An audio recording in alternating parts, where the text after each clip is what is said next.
এবার ঈদে মুক্তিপ্রাপ্ত অধিকাংশ সিনেমাই পূরণ করতে পারেনি দর্শক প্রত্যাশা।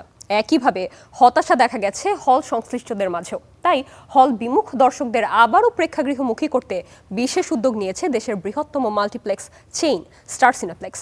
এ উপলক্ষে সপ্তাহব্যাপী আয়োজন করা হয়েছে সামার হিট ফেস্ট।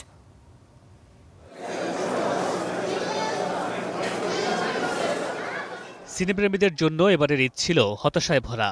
মুক্তি পাওয়া মোট 9টি সিনেমা ঘিরে প্রত্যাশা ছিল অনেক, কিন্তু শেষ পর্যন্ত মুগ্ধতার খাতায় যুক্ত হয়নি কিছুই। একদিকে ঈদ সিনেমার ব্যর্থতা, অন্যদিকে ফিফা বিশ্বকাপ উন্মাদনা। ধীরে ধীরে হল বিমুখ হওয়া মানুষদের আবারও সিনেমা হলে ফিরিয়ে আনতে বিশেষ উদ্যোগ নিয়েছে দেশের অভিজাত সিনেমা থিয়েটার স্টার সিনেপ্লেক্স।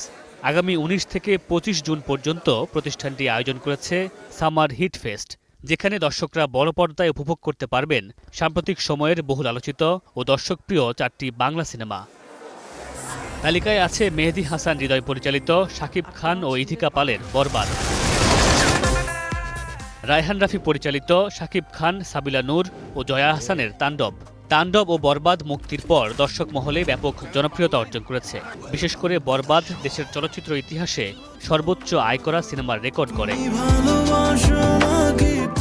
অন্যদিকে ভিন্ন ধারার গল্প ও নির্মাণ শৈলীর কারণে তানিম নূরের সিনেমা উৎসব ও বনলতা এক্সপ্রেস প্রশংসা কুড়িয়েছে দর্শক ও সমালোচক মহলে। পাশাপাশি দীর্ঘদিন হল বিমুখ দর্শকদের অনেকেই আবারও হলমুখী হয়েছেন এই দুই সিনেমা দিয়ে।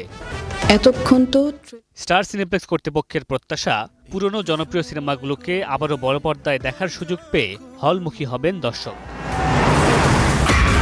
মামুনুর রশিদ পনেল, স্টার এন্টারটেইনমেন্ট।